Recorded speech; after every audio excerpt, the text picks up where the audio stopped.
Molly, a dedicated public servant in a quaint small town, found herself entwined in a peculiar marital situation.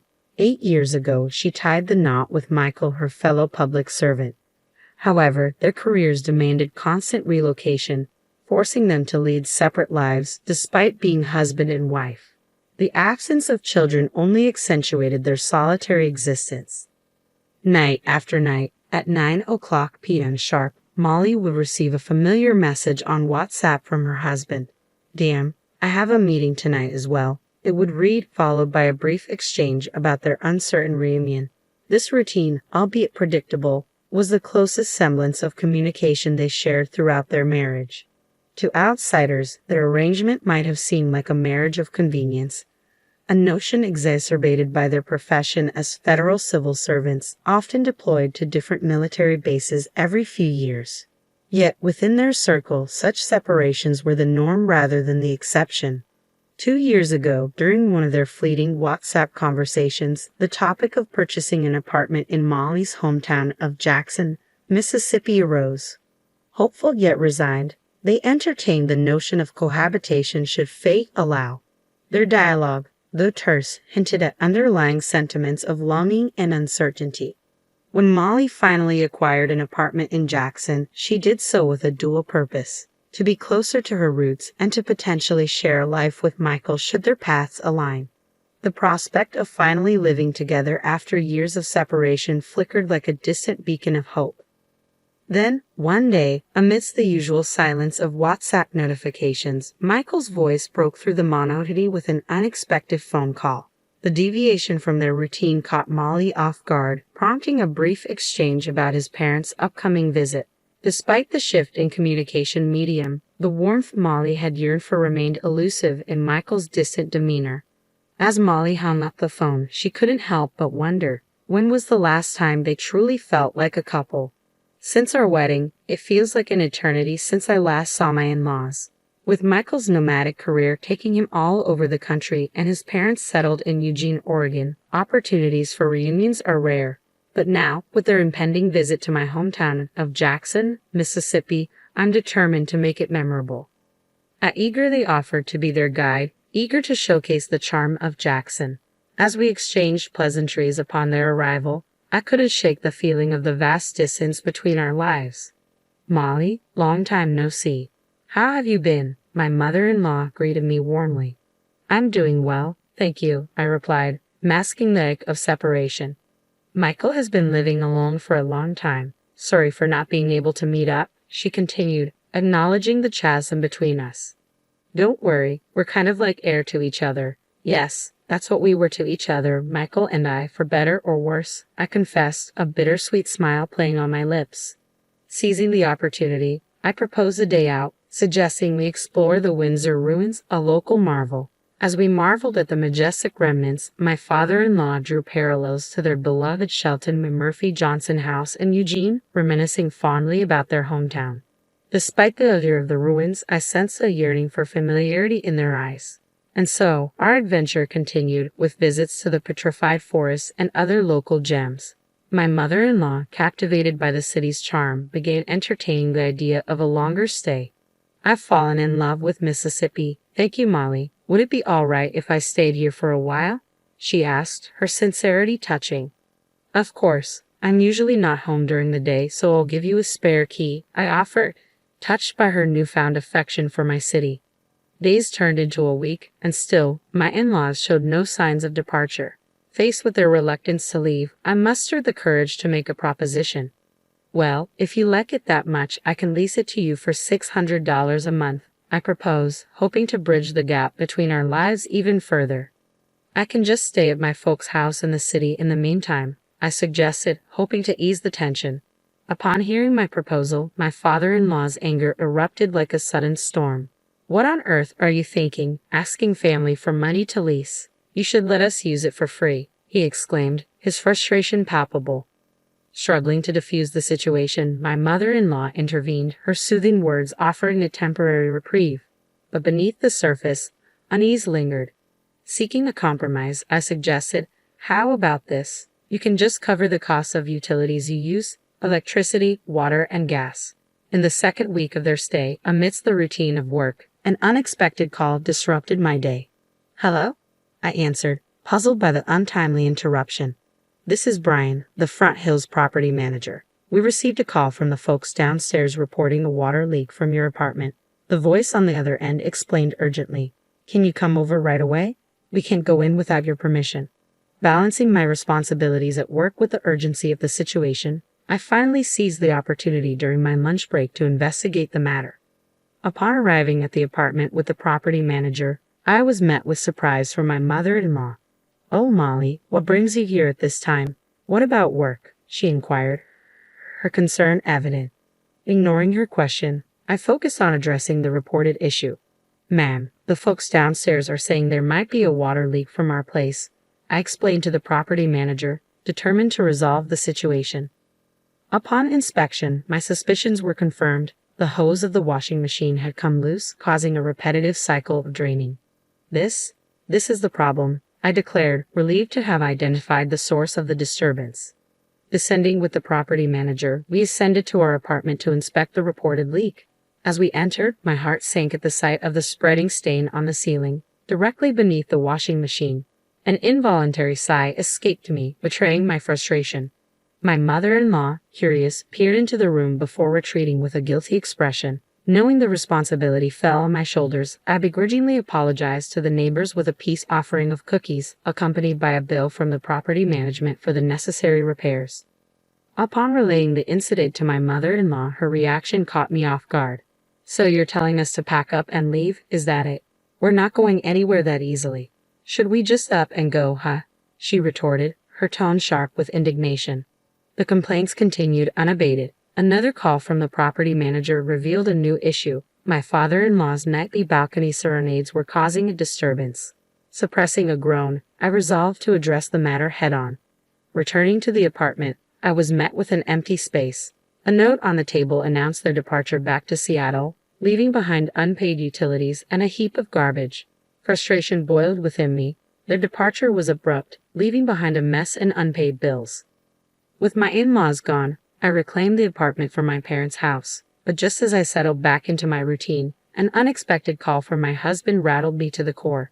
"My dad and mom love your apartment, so I'm giving it to them as a gift," he declared, his tone final. "Understand, or we're getting a divorce."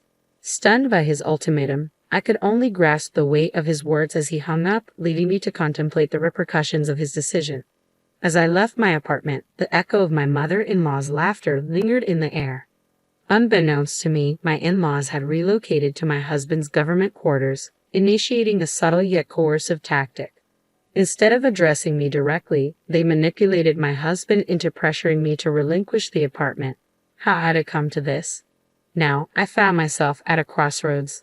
Surrender the apartment I had fought so hard for, or face the prospect of divorce. It was a binary choice, one that weighed heavily on my mind as I deliberated the options. Groaning with the weight of my decision, I finally reached a resolution. 2 days later, instead of the usual WhatsApp message, my husband's call brought an ominous tone. "You'll pay for this," he threatened, incensed by my decision to send divorce papers via express mail. His anger caught me off guard, but I stood firm in my resolve. Yet the repercussions of my actions unfolded swiftly.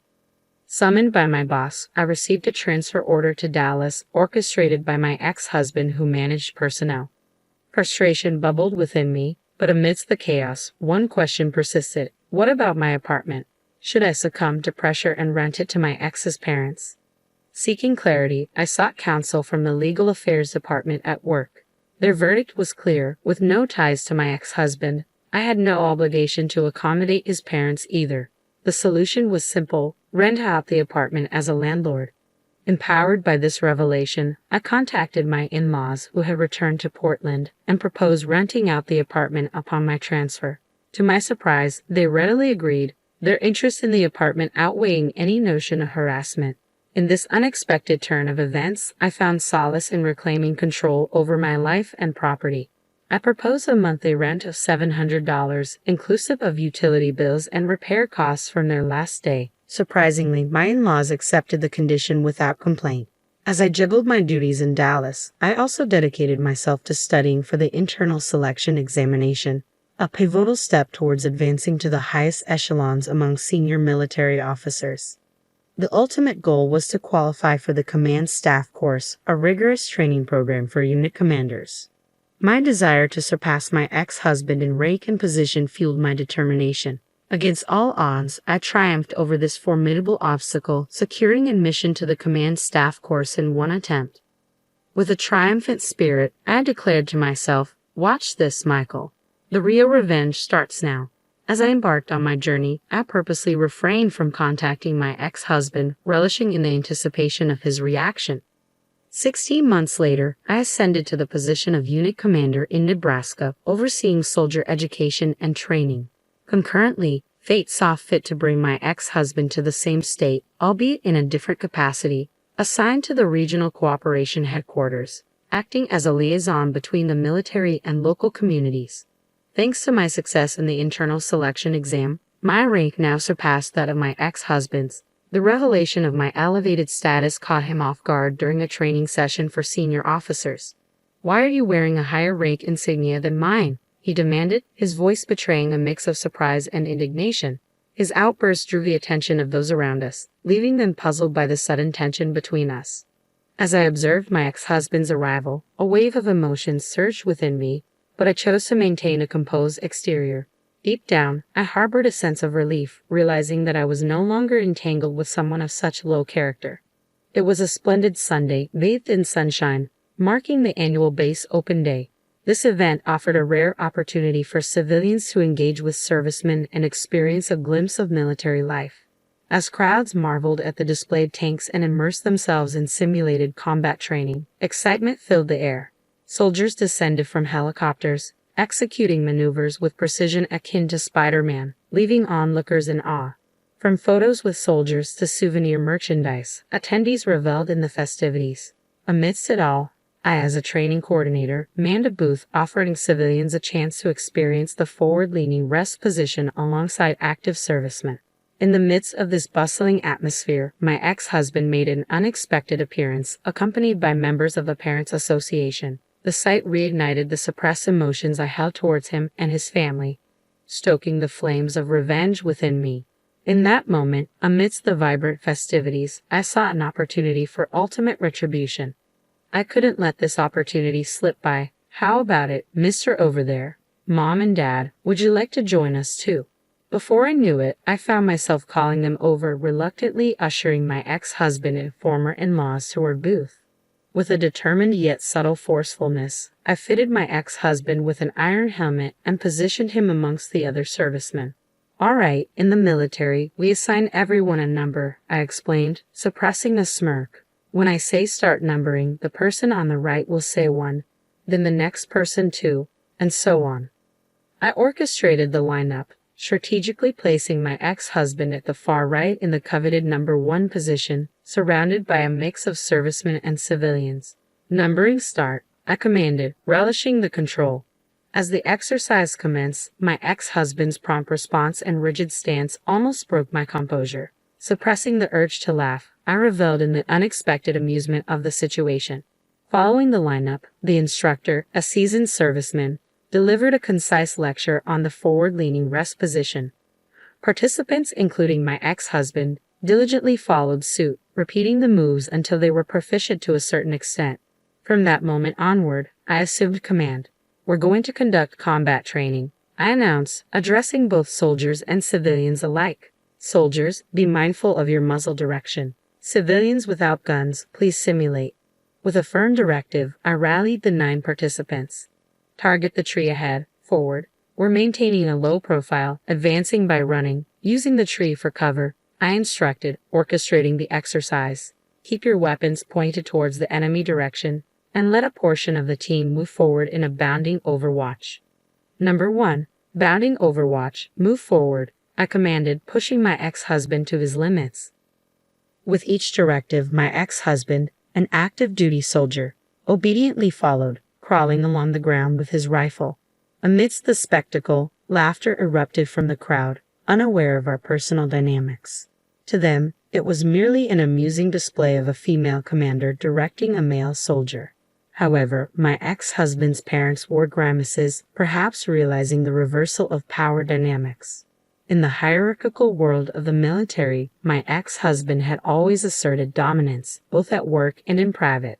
Yet fueled by frustration, I undertook and aced the selection exam, turning the tables. Refreshed by the experience of asserting my authority, particularly in front of my ex-in-laws who had once looked down on me, I reveled in my newfound confidence. Days later, my ex-in-laws expressed a desire to move out, freeing me to commute from my own apartment. A symbolic victory. Ironically, encounters with my ex-husband continued, but each time his grimace brought me secret pleasure, a silent reminder of my newfound empowerment.